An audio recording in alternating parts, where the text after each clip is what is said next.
You have a question. This gentleman, I promise, was next. Thanks a lot. So I have two parts from the Tanakh that I want to also quote and ask you about it. But first I want to start with this. At the beginning there was no Christianity. At the beginning there was no Jesus. You said... Just say the beginning, I don't know, the beginning of the first century or the beginning of the world? Oh, first century, okay. Is there any... So, let's go to your question, okay. Go ahead. Now we go to the two scriptures of the Tanakh. We have... I will start with Daniel. Yeah? Is Daniel the truth? Or will you also tell me that Daniel at the end was miscalculating on his numbers? Oh, no, Daniel's the Word of God, of course. Oh, Daniel is the Word of God. So Daniel in chapter 9 gives us exactly the year when Mashiach is going to come. And he tells us that after he came, the temple... What is this calculation? Please share it with us. The calculation is in the scripture. So tell it to me, please. I'm very curious. Oh, you know the calculation. So if I know it, why am I not a Christian? Very interesting that I hear other times, oh, Daniel did miscalculate. I'm not, just like you're not responsible for Roman Catholics, don't make me responsible for everybody else, okay? All right, so now, please tell me the calculation of Daniel chapter 9. We have a clear calculation. Everybody can read it out. No, you're not being honest now. If you have such a fantastic calculation, don't tell me I know it. If I do, no, don't. What is that calculation? I'm listening. Give it to me. What is it? But he told us these weeks that will pass and will pass till Mashiach will come, brings us to the year 32. Really? How does that? Please tell me the math. I'm very interested. We have to get aboard. Why at the board? Just give me. Believe me, I'm very familiar with the text. If you just tell me when we start counting, I'll know exactly. When do we start counting the 490 years? You tell me. Oh, now you have it. I heard of it once in my life, yes. When do we start counting this? No, I'm asking you. You're saying you believe in this faith, and this is the first verse you ever brought up. I asked you a question. I think it's a fair question. Please, tell us this calculation. And I asked you the most simplest thing. If it's a 490-year prophecy, please tell me when we start counting. That's a fair question. So please, it's changed your life. Tell me when. I say it as a brother. I have to answer on that. This is not the point that changed my life. Well, you can't. What you're doing is... When I bring it up, I hear everybody telling me that this is a miscalculation. Please, all right, I'll do this. Let's jettison Daniel 9 then. If you're saying, you're actually bringing me a proof of a verse, and then when I asked you, just explain it to me without a board, just when you start counting. I mean, you said, I want to talk to you, sweetheart. Listen, brother to brother, achi, okay? Daniel 9, you're saying, contains a chapter of 27 passages. You're saying that in this chapter contains the proof of exactly the day of his crucifixion, which you're saying is 32. Accepted completely. 32. Beautiful. This is what is. Stay with me. No, stay with me. So, and you're saying you agreed. You said, "Ha, Rabbi, you know it." So I said to you, it's a 490-year prophecy, which culminates at 32, as you say. Granted all. So I asked you a fair question. When do you start counting, and how do you know you start counting that way? If you can't answer that question, then I would just say to you, then we'll move on to the next topic. But I would say to you tonight, when you go to sleep, you would say, how is it possible, really, that a text that I think is so important that I just didn't even know when to start counting? I don't, God forbid, mean to anything. That's one. I want to say, I think it's a fair criticism. I think, to be honest, you should say, like, I accepted what you said, please accept what I said. I want to ask you another question. No, I want you to listen. I promise you, if we don't take another, believe neither, we don't take all of you, not stopping. I want you to listen, because I care about you. And I'll be here for a few more weeks, my time is yours. Listen. Let's suspend that we don't know when to start counting 400, or we don't recall because we don't have a board, whatever. But you're saying that the prophet Daniel, who lived 2,500 years ago, he lived during the Babylonian exile, foretold the precise date that he would be cut off, that he would be executed, the Messiah would be killed. Do you know how important that is? You know what a fantastic claim that is? You're saying that we are told by Daniel, who's a holy man, actually Daniel isn't speaking, the angel Gabriel is speaking, just for context, but it's recorded in the book of Daniel, that the exact moment of when the Messiah is supposed to be killed is recorded in the Jewish Bible. I have a question for you. I grant everything. I want you to answer one question. I want to ask you a question from heart to heart. I'm not chas v'shalom. I don't try to catch you. I'm trying my best to be as honest as you would expect me to be. I want to ask you this question. If this is the case, but think before you answer, we have 27 books in the New Testament. Why, if this is the case, now I would posit to you this was a later Christian invention, but here's the question. If this was not a later Christian invention, I use the word Christian, just give me a free pass on that one, okay? Why isn't this quoted anywhere in the Christian Bible?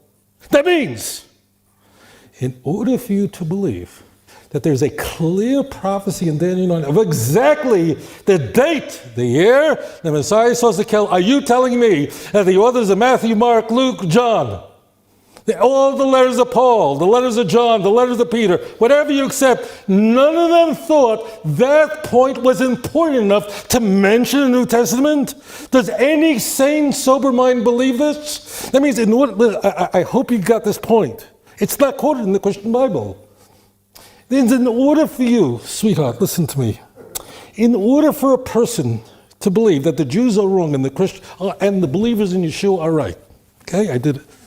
You have to believe that not one writer or apostolic father, that means Clement I of Rome, it's Daniel 9, meaning the text from verse 24 and 25, 24, 25, 26, 27 is never quoted in the Christian Bible. They just went, yeah, we do have the exact calculation of Jesus' death, but there are more important things than that. I will say this to you, my brother. If you can accept such thing, you're not being honest with yourself. You cannot believe that no first century Christian thought that would have been important enough to point out. Okay? You can't, and if you can come up with an answer to that question, you'll be the first person who believes what you believe can believe that. No sane mind can believe that the authors of the New Testament, whoever they were, believed that Daniel 9 had such a prophecy, or else they would have quoted it. Now, as it turns out, Daniel 9 very, very quickly is a description of a period of 490 years. The Second Temple stood for 420 years. The Babylonian exile was 70 years. Total is 490 years. And that's what it comes into view for Daniel when he's crying out to God. Why is Daniel crying out to God? Most people who quote Daniel 9 never read Daniel 9, 1 through 22. So in truth, it's describing to us an anointed one, a Mashiach, who will give the command to rebuild Yerushalayim and the temple. Who is that? Who is this Mashiach Nogid, an anointed prince, royalty, who gives the command to rebuild Yerushalayim? Who is he? There's only one person in Tanakh. Open up your Bible to Isaiah 45, verse 1, and accept Hashem in your life right now. And it says there openly, so says the Lord of Kairesh, he's my Mashiach, who gave the command to rebuild Yerushalayim. That's who it is. What the church did was, they took the word Mashiach appears in Tanakh 39 times. And all 37 other times, it's translated as anointed. As it turns out, the word Mashiach appears more frequently in the book of Leviticus than any other book, because it's the Kehanim who are frequently called the Mashiach, or HaMashiach. So in all other places, all the good Christian Bibles translated as anointed, and only here they translate it as Messiah. capital M, although there's no such thing as a capital letter in the Hebrew language, they stick it in there. Then they put a definite article. It doesn't even say HaMashiach, but it's the Messiah. This is a corruption of epic proportions. But I just ask you the question, think. Why would Christians in the first century not think this was an important enough passage to quote? The answer is it starts with the destruction of the first temple. Read Daniel chapter 1, verses 1 and Daniel 9, verses 1 and 2, and it ends with the destruction of the temple. My gosh. Read verse 26 and 27. The end of this 490-year period is the destruction of the people of the prince who come down with a flood and destroy the sanctuary. Well, what sanctuary was destroyed in the year 32? And the answer is there was none. There was no temple. The Beis HaMikdash wasn't destroyed for another 40 years. That's 5 more weeks. It doesn't work. Now, are you today going to change your mind? Or are you today going to turn to Torah Judaism? I don't know. But at least I implore you from heart to heart, please consider my words. Okay? Please just take it to heart. What other passage? Now it's yours. Apologize.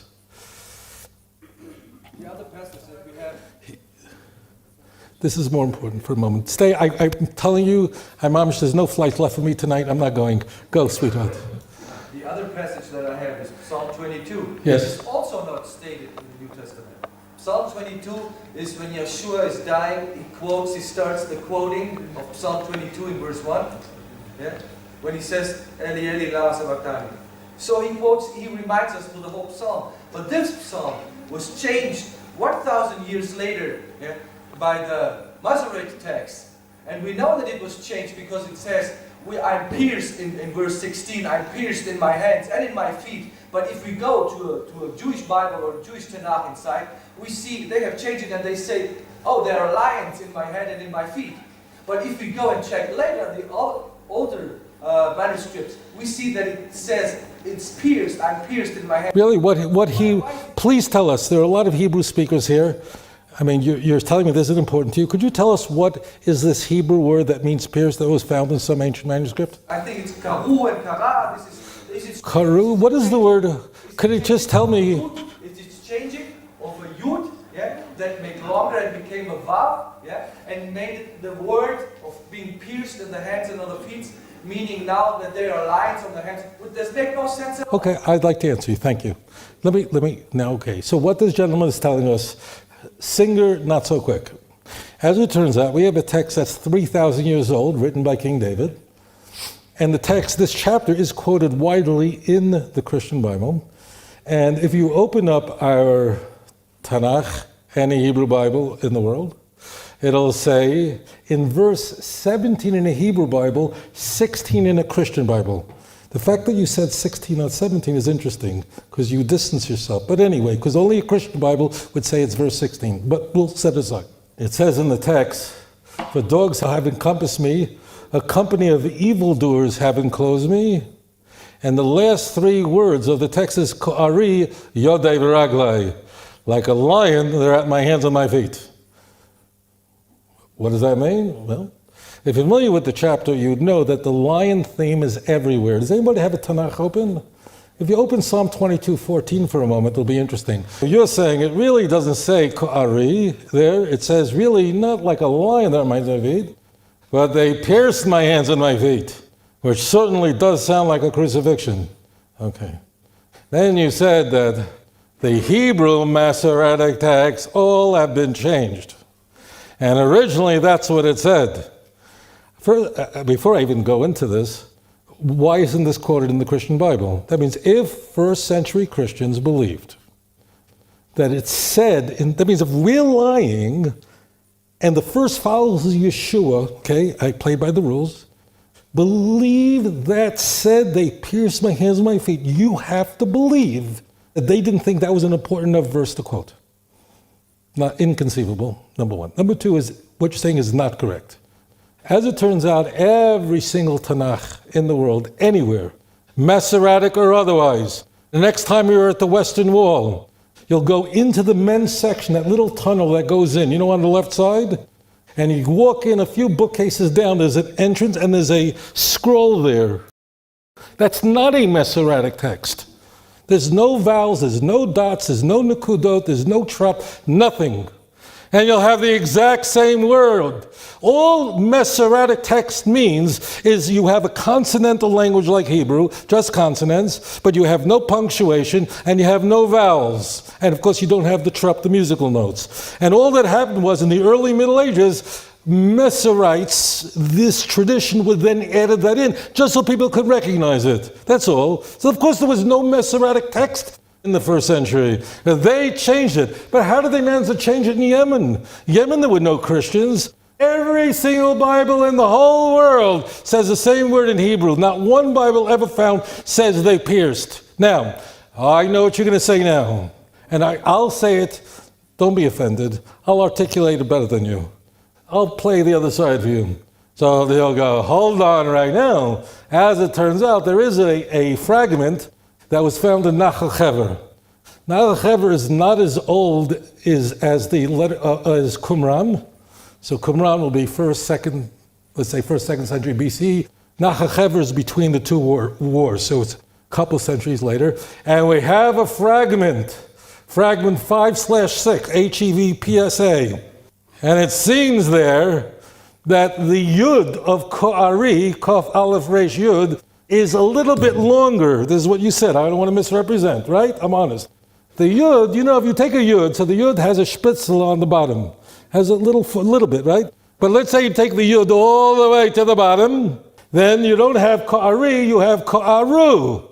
And Ko'aru, you just argued, means pierced. This is sheker v'chazav, is a lie. Kaf Aleph Resh Vav. What does that word mean? Anybody? What is the word in Hebrew where I'm standing here in the land of Israel, filled with Hebrew speakers? You all don't tell me none of you speak Hebrew. Kaf Aleph Resh Vav. What does this word mean? Nothing. It means nothing. There is no such word. I'm not going to get into it. You can't have a verb with the aleph in it as the root. I don't want to get complicated. There is no such word. You have been lied to.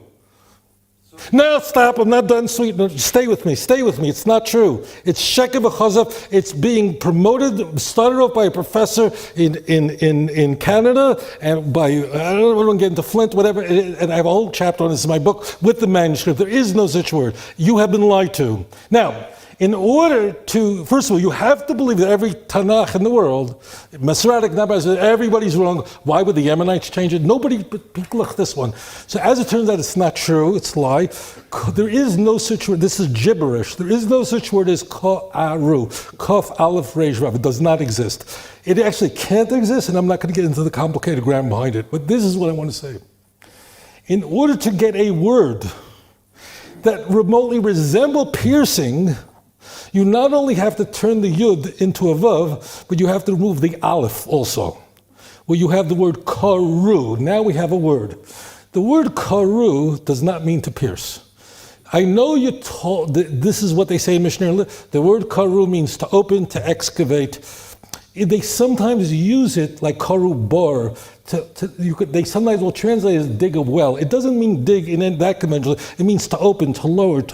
When King David in Psalm 40 says that sacrifices and offerings you did not desire, but oznayim karisali, my ears you have opened for me. That's the word.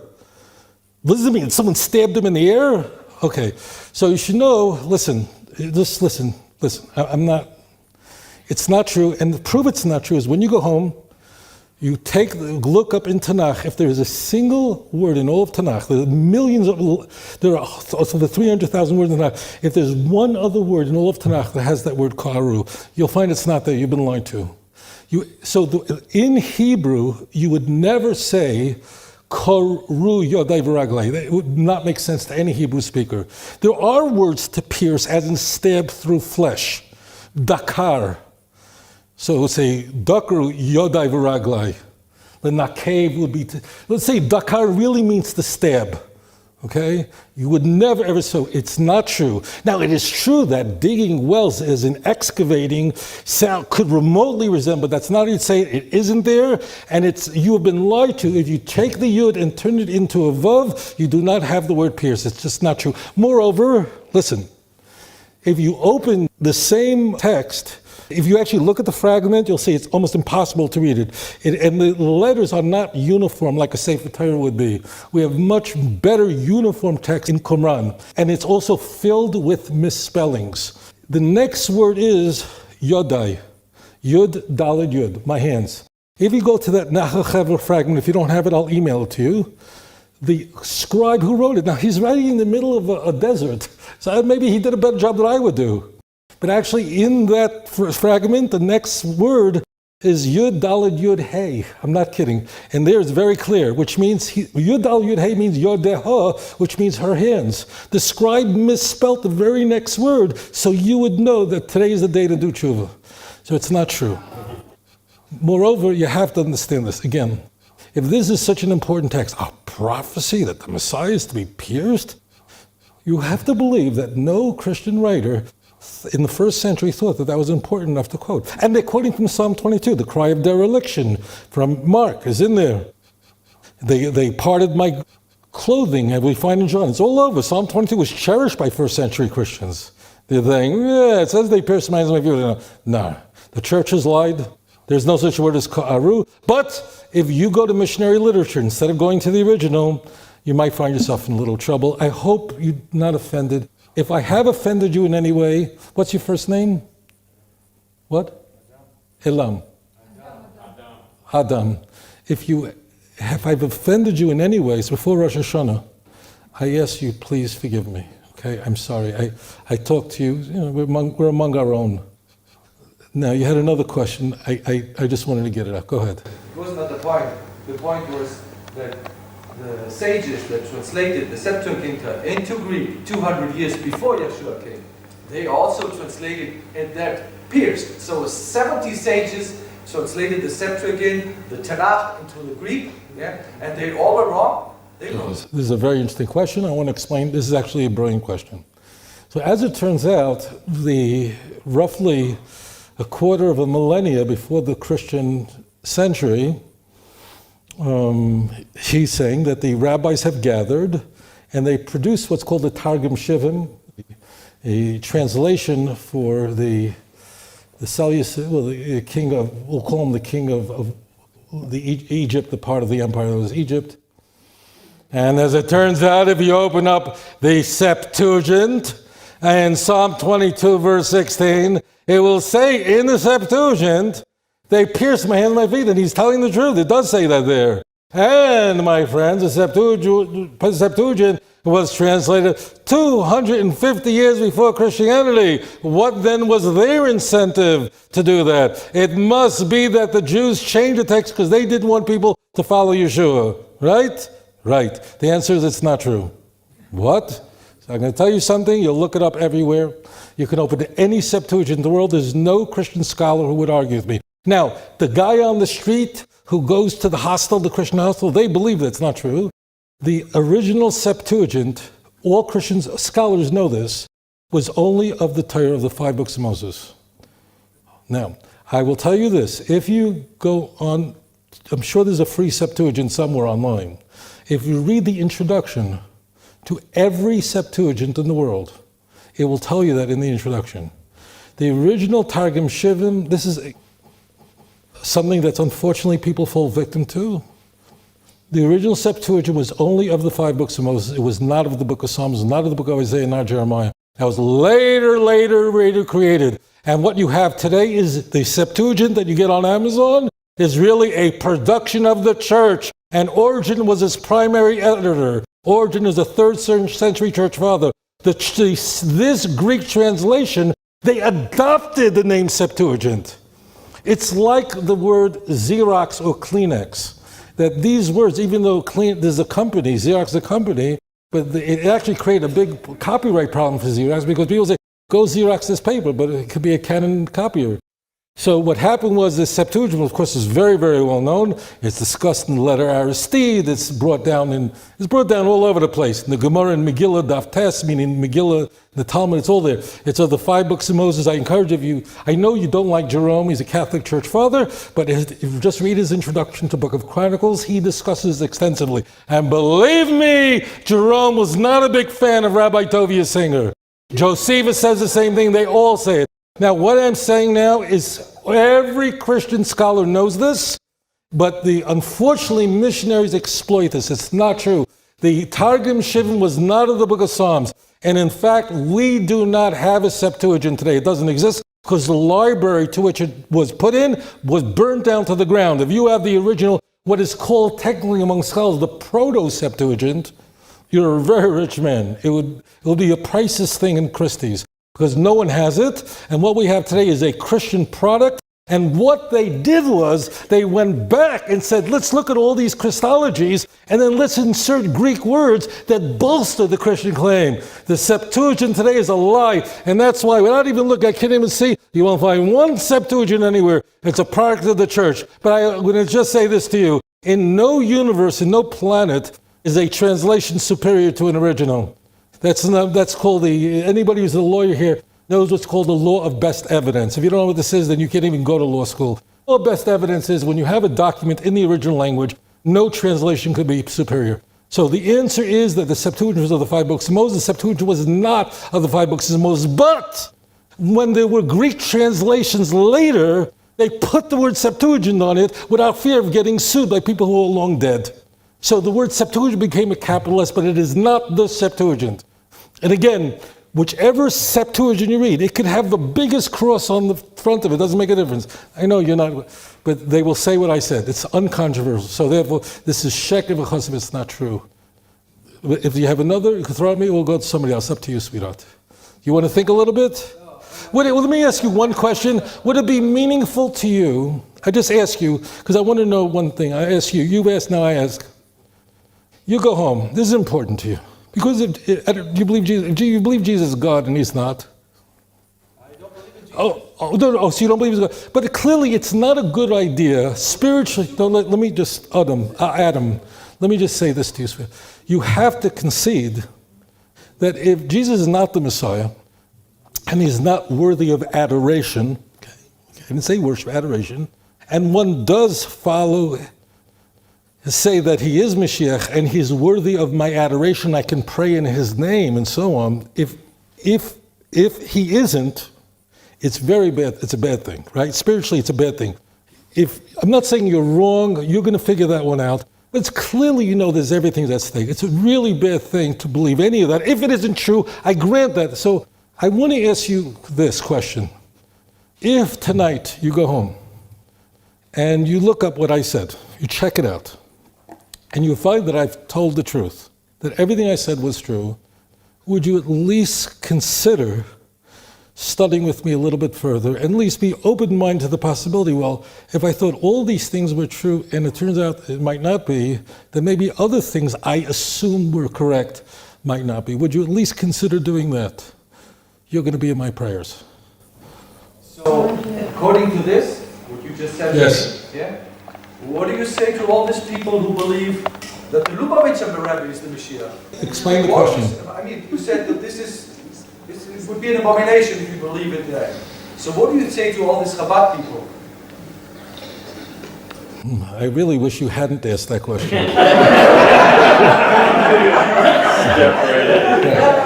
I'm not going to lie to you. When the Rebbe, who I met many times and loved him very, very much, and why he thought I was worthy of time with him, I'm not sure, but I'm very grateful that I did. It is possible, given that in every generation is someone who's ready to be the Mashiach, in every generation. So that's why Mashiach is called a branch. Why? Where's branch? Because like a tree has so many branches, there's so many people who could be the Mashiach. In every generation, someone else has to rise up. That possibly, maybe if the generation had deserved it, then maybe he could have been the Mashiach for that generation. I answered you directly. But as it turned out, the generation didn't deserve it because of what it says in Isaiah 59, verse 19 and 20. Uvol Tzion Goel, that a Redeemer will come to Zion, to those who repent in Jacob, and the Jews were not worthy of him. It's possible. I don't know this. But what happened was, unfortunately, there were people that whatever the Rebbe did, that became what the Messiah was supposed to do. So when he became ill, I remember when he had the stroke, and then the second very catastrophic stroke, where the doctors, he was staying at that hospital in New York, the doctor said he was very, very ill, And whatever the report was, we're going back many years, and it was not possible for him to recover. That means that medically, it was impossible that he was ever recovered from that later stroke. So I remember in front of the hospital, that wasn't Mount Sinai, I forget which one it was called. Anyways, in front of the hospital, there were his followers. What hospital? Beth Israel, right? It was Beth Israel in Lower New York. He had the whole floor to himself. It was an amazing thing. So outside the hospital, they were saying, the Rebbe cannot die, it's impossible. And in fact, this will be the miracle. Those who are old enough to remember this know I'm not misrepresenting what occurred. They said, in fact, the Rebbe is going to miraculously recover because the Messiah can't die, listen, and that will be the sign that he's the Mashiach. Those who remember, no, I'm telling the truth. Then what happened was, he died. And I said, so then, unfortunately, a sect from that came out and said, aha, he's supposed to die. So what happened was, now I don't know what percentage of people who are Lubavitchers today believe this. I hope it's small, but I don't know. But it's very clear what happened was that whatever he did or happened to him defined what the Mashiach is supposed to be, rather than let's go to the text and then say this is what the Mashiach is supposed to do. And that was unfortunate. So you're raising a very painful moment in Jewish history. But do you know what a red herring is? So a red herring was used. Dead fish stink, and when they wanted to throw off the bloodhounds from following the proper scent, they would drag a herring across the ground, which would then misguide the bloodhounds, and they would follow that smell instead of the proper scent. So, granted that there's not one person in this room that believes this, and you know that everyone besides this sect believes this is a tragedy that people still think he's the Messiah, and the closest people to the Rebbe, like Rev Karinsky, rejected this as something horrible, and Chabadniks ask me, you know what they say to me, Lubavitchers? Say, Rabbi, why don't you speak more about this Mishiachista problem that people say the Rebbe is still Messiah? They believe it's a disgrace to his memory. So this is certainly unfortunate, but it is truly a red herring because we don't accept that as a truthful belief. Now, so therefore, it's not a fair argument. I don't believe it. So this is what's called a false dichotomy. It's just incorrect. We don't believe it. And now there are other things about it. No one believes it. Even those who believe it, none of them I ever heard of ever told me that he died for anybody's sins or any of that stuff. So that's not. We don't have the Christologies. I'm sorry, but it's just the convenient. I have to use conventional language. None of the Christologies are ensconced in this movement. And I pray that Chabadniks were doing so much good that those who still hold on to it would jettison it. Of course I do. But it is not fair, just like it would not be fair if I included you in Roman Catholicism. It's bad because I don't want to say, but it would not be fair for me to attach you to beliefs that you don't hold, right? It wouldn't be fair. If I said you're responsible for what other people do, you'd say, Rabbi, you're not being fair. I ask you to accord me the same respect. And that it's not a fair argument to ask you about a group that is very problematic to the religious Jewish community. It also is not the same. Okay, no, but it is a problem, but it is a red herring. And I don't believe this, and I don't know everyone here, but it's very unlikely there are anybody in here who believes that. Just like I accorded you the respect of not making you responsible, Paul, don't make me responsible for that. Okay, fair. Okay, let's continue. Let's change the topic. You're very important to me. Would you agree? Would you be willing to? I just asked you a question, sweetheart. Would you be willing to? I'm going to be here in Eretz Yisrael for a little bit. Sit and study with me. Would you? Would you? Yes. Whatever we talk is you and me, just like now. I'm joking. That will really be between you and me because you're asking very important questions. And if there's any question you want to ask publicly, now you can. because you're more important to me than I think almost anyone else here, because I'm not going to lie to you, but if you want, you can ask another question now, or we're going to move on to the next person. Do you want to continue? You tell me what to do. Everybody can make himself a sincere prayer from his heart. Am I right with that? Say it again. Am I right with that? That everybody that is here in the room can make a sincere prayer from his heart to Hashem, yeah, and ask Him to reveal who is the Mashiach. Can I ask you a question, and I'll accept your answer? Let's say you did. Let's say I did pray, and a voice came to me and said that Hare Krishna is a true deity, and Hanuman, the monkey god of Hinduism, is the truth. Should I follow it? You tell me. I literally, Hanuman, the monkey god of Hinduism, which is venerated in Bali, very close to where I live. I'm asking you a fair question. I'm using your criteria.